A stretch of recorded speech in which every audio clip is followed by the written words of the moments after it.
अस्सलामुअलैकुम, welcome everyone. आज हमारा कोड ऑफ सिविल प्रोसीजर 1908 का लेक्चर नंबर 43 है और आज भी हम ऑर्डर नंबर 1 को कंटिन्यू करेंगे और आज के लेक्चर में हम पढ़ेंगे रूल नंबर 10 का सब रूल 1। ठीक है, 10 का जो सब रूल 2 है ऑफ कोर्स वो बहुत ज़्यादा प्रैक्टिकली इंपॉर्टेंट है, लेकिन सब रूल 1 को मोस्टली इग्नोर कर दिए जाते हैं। तो आज के लेक्चर में हम सिर्फ और सिर्फ सब रूल 1 को पढ़ेंगे। ठीक है, तो रूल नंबर 10 का जो सब रूल 1 है उसकी हेडिंग क्या है? Suit in the name of wrong plaintiff. तो ऐसे पढ़ते हैं।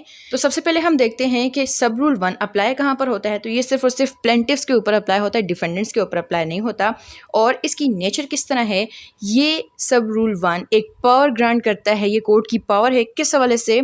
फॉर द एडिशन और सब्सटीट्यूशन ऑफ प्लेंटिफ्स, यानी कि एक प्लेंटिफ की जगह दूसरे प्लेंटिफ को सब्सटीट्यूट करना। ठीक है, तो अभी हम देखते हैं कि सब्सटीट्यूशन और एडिशन कब करता है कोर्ट।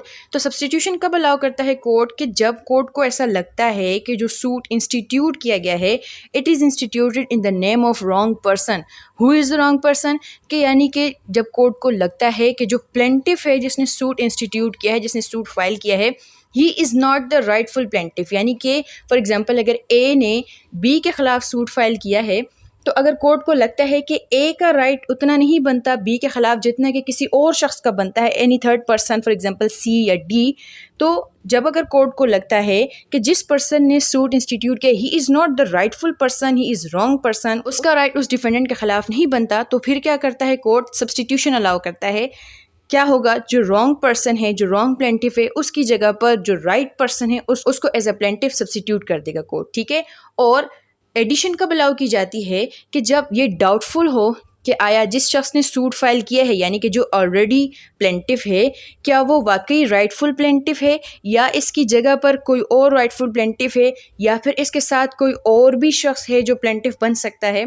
तब कोर्ट क्या करता है? एडिशन अलाउ करता है। ठीक है, सब्सटीट्यूशन कब होगी? कि जब कोर्ट क्लियर है कि that the plaintiff is wrong person, तब फिर क्या होगा? सब्सटीट्यूशन अलाउ होगी। लेकिन जब ये डाउटफुल है कि क्या वाकई ये राइटफुल पर्सन है या नहीं, ठीक है, तो जब डाउट होगा कि जो ऑलरेडी प्लेंटिफ है, जो ओरिजिनल प्लेंटिफ है जिसने सूट इंस्टीट्यूट किया हुआ है, वो राइट पर्सन है या नहीं, और कोई और शख्स भी कोर्ट को लगता है कि शायद वो राइटफुल प्लेंटिफ है, यानी कि जब डाउट होगा कोर्ट को कि कौन राइट प्लेंटिफ है, तो इन डेट केस कोर्ट को जिन जिन के ऊपर डाउट होगा कि ये राइट प्लेंटिफ्स हो सकते हैं, तो कोर्ट उन तमाम को ऐड कर देगी। ठीक है, तो रूल नंबर 10 का जो सब रूल 1 है वो कोर्ट को पावर देता है कि कोर्ट किसी भी केस के अंदर प्लेंटिफ्स को सब्सटीट्यूट भी कर सकती है और मजीद प्लेंटिफ्स को ऐड भी कर सकती है। ठीक है, तो कौन सी कंडीशंस फुलफिल होनी जरूरी हैं इस रूल 1 की एप्लीकेशन के लिए?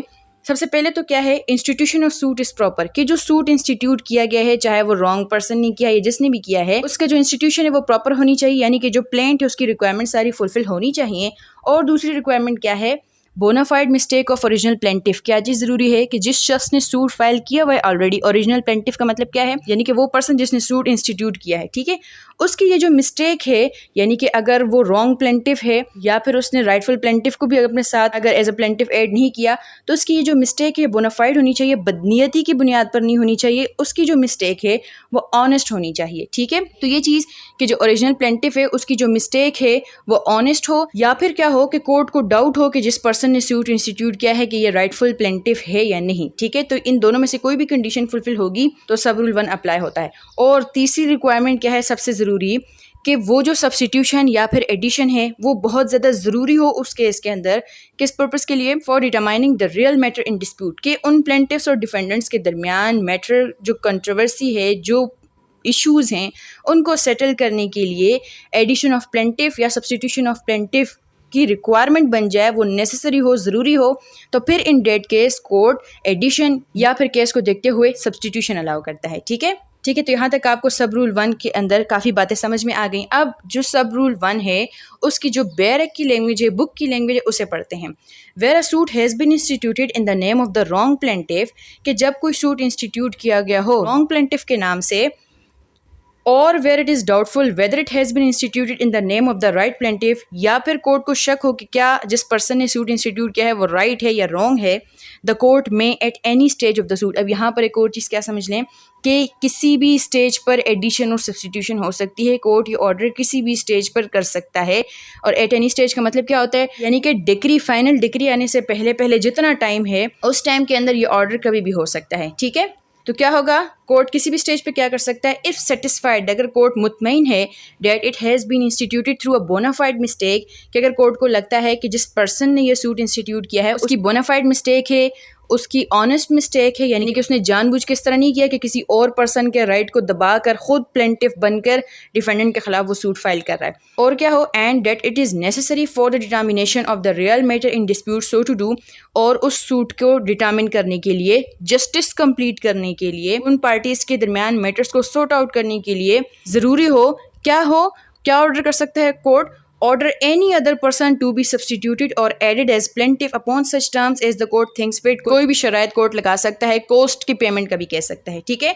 तो अगर ऐसा है कि जो पर्सन ऑलरेडी प्लेंटिफ है, अगर कोर्ट को लगता है कि ही is a plaintiff by mistake, he is a wrong plaintiff, जब कोर्ट श्योर है कि ये पर्सन रॉन्ग पर्सन है, इसका सूट नहीं बनता, he is not rightful plaintiff और इसकी जगह किसी और को होना चाहिए, या फिर कोर्ट को अगर डाउट है, शक है कि क्या ये राइटफुल प्लेंटिफ है और इसके अलावा कोई और भी राइटफुल प्लेंटिफ बनता है या नहीं, या इन दोनों में से कौन राइटफुल प्लेंटिफ होगा, और क्या चीज़ है कि जो शख्स ओरिजिनल प्लेंटिफ है उसकी जो मिस्टेक है वो बोनाफाइड हो और पार्टीज के दरमियान इशूज को सेटल करने के लिए ज़रूरी हो, तो फिर कोर्ट केस को देखते हुए सब्स्टिट्यूशन का ऑर्डर कर सकती है या फिर एडिशन का ऑर्डर भी कर सकती है। सब्स्टिट्यूशन का कब होगा, कि जब कोर्ट श्योर है कि that he is a wrong plaintiff और इसकी जगह किसी और को होना चाहिए, तो सब्स्टिट्यूशन होगी, और जब कोर्ट को डाउट हो कि क्या ये राइट है या कोई और राइटफुल है, तो कोर्ट दोनों पर्सन्स को ऐड कर देगा। फिर जैसे जैसे वो मैटर चलता रहेगा तो जो पर्सन राइटफुल होगा कोर्ट उसकी फेवर में जजमेंट पास कर देगा। जैसे कि आपने प्रीवियस रूल्स के अंदर पढ़ा है कि अगर कई सारे भी प्लेंटिफ्स हों लेकिन अगर राइट किसी एक का बनता हो या दो का बनता हो तो कोर्ट उनकी फेवर में जजमेंट पास कर लेता है, ठीक है। लास्ट में हम देख लेते हैं कि इस सब रूल 1 का ऑब्जेक्ट क्या है। तो पहला ऑब्जेक्ट क्या है, टू ओवरकम टेक्निकलिटीज़, यानी कि सिर्फ टेक्निकलिटीज़ की बुनियाद पर सूट्स डिसमिस ना किए जाएँ, टेक्निकलिटीज़ को ओवरकम करना। और दूसरे क्या है, to prevent a bona fide plaintiff being non suited, कि जो पर्सन जिसका राइट है कि वो प्लेंटिफ बन सकता है उस सूट के अंदर, और अगर वो प्लेंटिफ नहीं बनता किसी भी वजह से, अगर वो प्लेंटिफ नहीं बनाया गया तो कोर्ट उसे ये एक अपॉर्चुनिटी अलाउ करती है कि वो भी वहाँ पर प्लेंटिफ बन सके, ठीक है। और हाँ, एक और चीज़, अगर कोई शख्स प्लेंटिफ नहीं बनना चाहता तो उसे ज़बरदस्ती प्लेंटिफ नहीं बनाया जा सकता। ये चीज़ आप ध्यान में रखें, पहले प्रीवियस रूल्स के अंदर भी ये चीज़ डिस्कस की हुई है, ठीक है। होप से यहाँ तक आपको रूल नंबर 10 का सब rule 1 clear. Thank you so much for watching.